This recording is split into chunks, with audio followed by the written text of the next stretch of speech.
तुलसी की महिमा सुनाऊंगा, क्योंकि तुलसी हमारे जीवन में हमारे साथ एकदम सटी हुई है और उसका हमको रोज काम पड़ता है, तो हम उसके साथ रहते हैं। इसलिए तुलसी जी की कुछ बातें आपको बताऊंगा।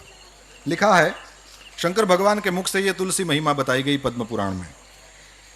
लिखा है कि तुलसी का महात्म्य भर सुन लेने से जन्म मृत्यु के चक्कर से हम छूट जाते हैं। जन्म से लेकर मृत्यु तक पर्यंत जितने भी पाप हुए हों, केवल तुलसी महात्म्य सुनने से नष्ट हो जाते हैं। सुनिए, लिखा है, तुलसी का पत्ता, फूल, मूल, शाखा, छाल, तना और मिट्टी आदि सभी पावन है। तुलसी संभवम सर्वम पावनम मृत्तिकादिकम। जो तुलसी काष्ठ का चंदन श्री कृष्ण को अर्पण करता और उनके श्री विग्रह में भक्ति पूर्वक लगाता है, वो सदा श्री हरि के समीप रमण करता है। यही हरिचंदन है। तुलसी का काष्ठ भी चंदन काष्ठ की तरह घिसा जा सकता है।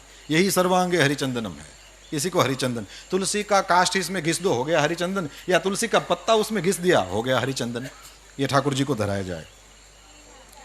जो तुलसी काष्ठ की आग से, तुलसी की जो सूखी लकड़ियां हैं उसको ऐसे ही कचड़ा समझकर फेंक न दें, इसका भी उपयोग है। लिखा है, जो तुलसी काष्ठ की आग से भगवान के लिए दीप जलाए, तो कान खोलकर सुनिए, उसको 10 करोड़ दीप दान का फल मिलता है। जो ब्राह्मण तुलसी काष्ठ की अग्नि में हवन करते हैं, उन्हें एक एक सिक्त अर्थात भात के दाने में अथवा एक एक तिल में अग्निष्टोम यज्ञ का फल मिलता है, जिस यज्ञ के कुंड में तुलसी का एक छोटा सा काष्ठ डाल दिया जाए। फिर लिखा है, तुलसी की लकड़ी की आंच से तैयार किए हुए नैवेद्य का थोड़ा सा भी अन्न भगवान केशव को अर्पण किया जाए, तो वो मेरु के समान अन्नदान का फल देने वाला होता है। जो भगवान को तुलसी काष्ठ का धूप देता है, वह उसके फल स्वरूप 100 यज्ञानुष्ठान और 100 गौदान का फल प्राप्त करता है। केवल तुलसी काष्ठ का धूप, ये कचरा समझकर न फेंकें। आगे, जो मनुष्य अपने अंग में तुलसी की कीचड़ लगाकर श्री विष्णु का पूजन करता है, उसे एक ही दिन में 100 दिनों के पूजन का फल प्राप्त होता है। ये सब कुछ गीता प्रेस से प्रकाशित पद्म पुराण में आप दर्शन कर सकते हैं। लिखा है, तुलसी की जड़ की मिट्टी से स्नान करने से तीर्थ स्नान का फल मिलता है। जो तुलसी की नई मंजरी से भगवान की पूजा करता है, वो जब तक सूर्य चंद्र है तब तक वो पुण्य भोगता है।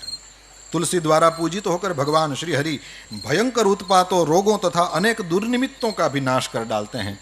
फिर लिखा है, प्रतिदिन तुलसी दल से पूजा करेगा कोई व्यक्ति भगवान की, तो वह धनवान होता है।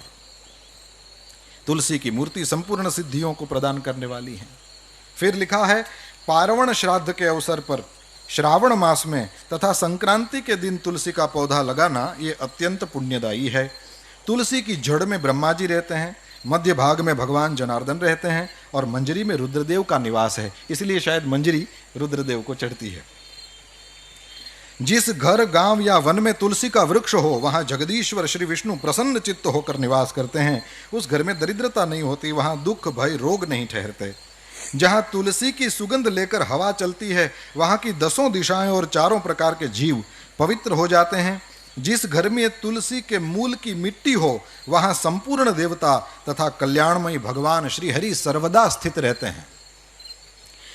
विशेषतः, अब ये थोड़ा अनजान सा लगेगा, पर सुनेंगे तो बड़ा आनंद आएगा। लिखा है, विशेषतः शिव मंदिर में यदि तुलसी का वृक्ष लगाया जाए, तो उसमें से जितने बीज तैयार होते हैं, मंजरी और मंजरी जब सूख जाए तो उसमें से बीज तैयार होते हैं, उसी को बो दें। आपको कहीं उसके पौधे लेने जाने की जरूरत नहीं, अपनी ही तुलसी से बार बार आप अपना तुलसी का पौधा नया कर लेंगे। तो मंजरियों को संभालना चाहिए। लिखा है कि शिव मंदिर में यदि तुलसी का वृक्ष लगाया जाए, तो उसमें से जितने बीज तैयार होते हैं, फिर कान खोल के सुने, उतने ही युगों तक मनुष्य स्वर्गलोक में निवास करता है। भगवान के समीप पृथ्वी तल पर तुलसी लगाने से सदा वैकुंठ की प्राप्ति। तुलसी सर्वत्र पवित्र है और पुण्य तीर्थों में वो अधिक पावन मानी गई है। और फिर लिखा है कि तुलसी वृक्ष के बगीचे का दर्शन और स्पर्श कर लेने मात्र से भी ब्रह्म हत्या आदि पाप नष्ट हो जाते हैं। जिनका मृत शरीर, अब थोड़ी और्ध्वदेहिक बातें भी कर लें और फिर मैं पूरा करूंगा। लिखा है, जिनका मृत शरीर तुलसी काष्ठ की आग से जलाया जाता है, वे विष्णु लोक में जाते हैं। ये जब से मैंने पढ़ा है, मैं जहाँ भी पहुँचता हूँ, किसी की अर्थी वगैरह को देखता हूँ, अपने घर से तुलसी काष्ठ ले जाता हूँ या वहाँ कहीं खोज करके उसमें डाल देता हूँ। ये करने जैसा है, ये हम कर सकते हैं, इसलिए मैं कह रहा हूँ। जिनका मृत शरीर तुलसी काष्ठ की आग से जलाया जाता है, वे विष्णु लोक में जाते हैं। मृत व्यक्ति यदि व्यभिचार आदि किसी भी पाप से ग्रस्त हो, तुलसी काष्ठ की अग्नि से देह का संस्कार होगा तो वो शुद्ध हो जाएगा। लिखा है, जिसकी मृत्यु के समय श्री हरि का कीर्तन, स्मरण और तुलसी की लकड़ी से जिस शरीर का दाह किया जाए उसका पुनर्जन्म नहीं होता। आपको लगेगा कि इतने सारे तुलसी काष्ठ कहाँ से लाएं, क्योंकि मनुष्य शरीर के लिए तो ज़्यादा चाहिए।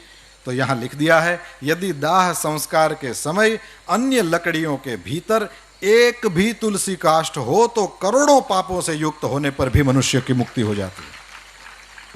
तुलसी काष्ठ से मिश्रित होने पर सभी काष्ठ पवित्र हो जाते हैं। वैसे श्मशान में यदि कभी जाना हो तो लिखा है कि श्मशान का वो जो मृतक अग्नि है, चिता जब जलाई जाए तो मृतक जो अग्नि है उसमें से जो धुआं उठता है, वो धुआं यदि स्पर्श कर जाए तो लिखा है कि जन्म भर किया हुआ पुण्य खत्म हो जाता है। अब यहाँ और कुछ लिखा है, यदि तुलसी का स्पर्श करा दिया जाए तो क्या होगा। लिखा है, जिस अग्निशाला या श्मशान में घी के साथ तुलसी काष्ठ की अग्नि प्रज्वलित होती है, वहां जाने से मनुष्यों का पातक भस्म हो जाता है। उसमें पुण्य भस्म हो जाने की बात है, यहाँ पाप भस्म हो जाने की बात आई। तुलसी काष्ठ की अग्नि से मृत मनुष्य का दाह होता देख क्या होता है, बोले विष्णुदूत ही आकर उसको वैकुंठ में ले जाते हैं। वो करोड़ों जन्मों के पापों से मुक्त होकर भगवान विष्णु को प्राप्त करता है। जो मनुष्य तुलसी काष्ठ की अग्नि में जलाए जाते हैं उन्हें विमान पर बैठकर वैकुंठ में जाते देखकर देवता उनके ऊपर पुष्पांजलि चढ़ाते हैं। ऐसे जीव को देखकर भगवान विष्णु और शिव संतुष्ट होते हैं। और लिखा है, श्री जनार्दन सामने जाकर हाथ पकड़कर अपने अक्षरधाम में ले जाते हैं। और फिर पिंडदान की बात, पिंडदान में लिखा है कि तुलसी दल को मिलाकर पिंडदान करने से 100 वर्ष तक पितर तृप्त रहते हैं। ये तो किया ही जाता है। तुलसी वन की छाया में पितरों को तर्पण करना चाहिए। वहां किया हुआ पिंडदान लिखा है पितरों के लिए अक्षय होता है।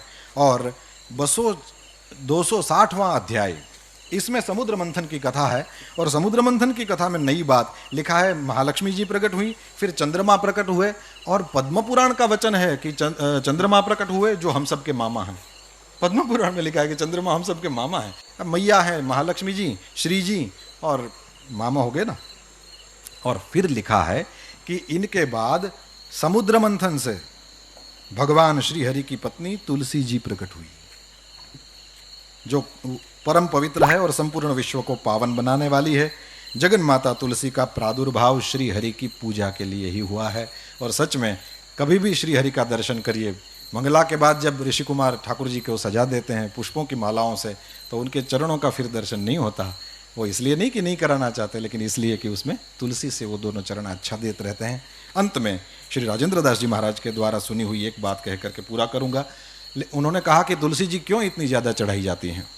बोले इसलिए चढ़ाई जाती हैं कि तुलसी की जो मंजरी होती है, उस मंजरी में सफ़ेद छोटे छोटे फूल होते हैं, उसमें से कोई सुगंध आती है। महाराज जी ने कहा, श्री राजेंद्र दास जी महाराज ने कहा कि वही सुगंध श्री राधा जी, श्री श्री जी के शरीर से आती है और इसलिए ठाकुर जी को तुलसी जी ज़्यादा पसंद है।